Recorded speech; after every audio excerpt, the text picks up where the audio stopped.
Kalau saya ya ini cerminan dari kehendak yang kuat dari rakyat, umat. Mereka diikat oleh tujuan bersama, common goal, common interests. Nah itu dahsyat.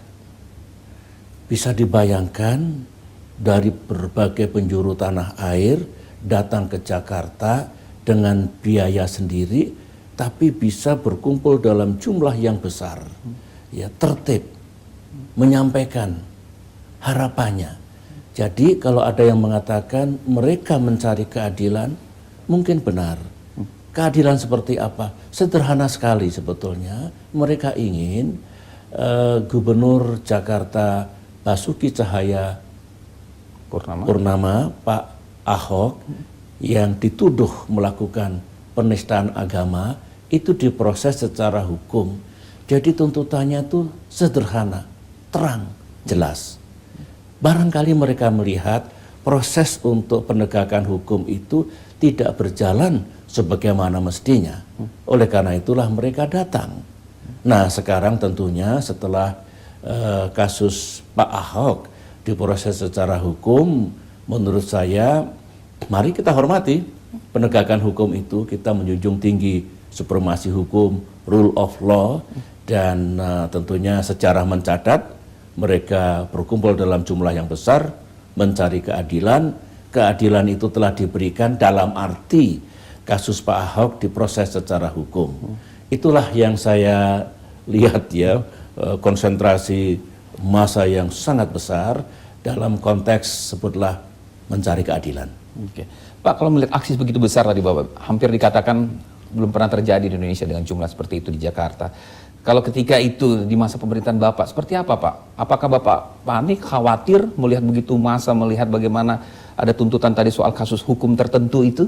Bagaimana Bapak sebagai presiden kalau dihadapi oleh Bapak saat itu? Betul. Ya alhamdulillah di era saya tidak pernah ada masa sebesar itu dengan tuntutan seperti itu.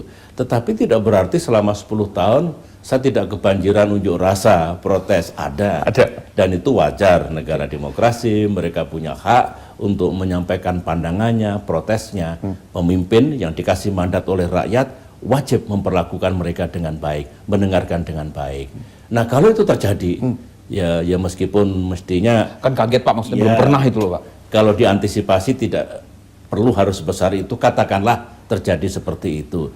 Saya harus mengelolanya dengan tepat dan bijak. Saya akan bertemu dengan mereka, bertemu dengan pemimpin-pemimpinnya, saya dengarkan betul apa yang diharapkan oleh mereka. Saya pastikan para pembantu saya, menteri, sebutlah Kapolri, penegak hukum, semua juga menjadi satu untuk mengelola katakanlah gerakan massa yang besar seperti itu.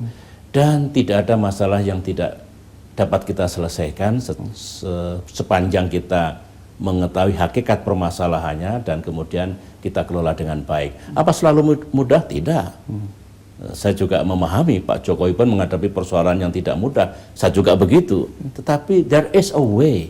Ada solusi, ada jalan untuk mengatasi setiap persoalan sebesar dan seberat apapun. Oke. Jadi kalau Bapak melihatnya hal yang sangat wajar lah Pak ya, aksi itu, karena memang di situ ruangnya bagi rakyat Pak ya untuk menyampaikan aspirasi mereka. Iya. Oke.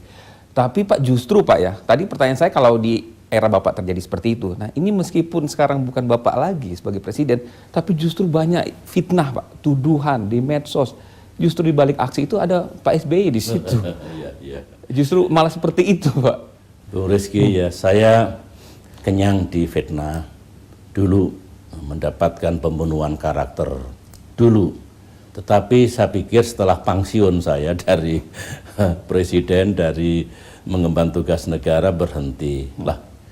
Tetapi ternyata luar biasa, angin, fitnah, pembunuhan karakter, serangan-serangan yang saya terima, saya dan keluarga. Kalau saya perhatikan mulai bulan September, Oktober, November, Desember. Puncaknya ya November, Desember. Betul ya. Dulu saya difitnah ini seolah-olah mendanai aksi 4 November 2016. Bahkan ketika aksi itu hampir selesai, tengah malam ada pernyataan Pak Jokowi yang menyebut ada aktor politik yang menunggangi, dikatakan pula yang menunggangi SBY. Saya juga tahu siapa loh yang menyampaikan kepada Pak Jokowi seperti itu. Bapak sampai tahu siapa yang membisik? Mengerti saya ya. Tidak ada yang secret sekarang ini di era digital apa namanya society sekarang ini. Tapi begini,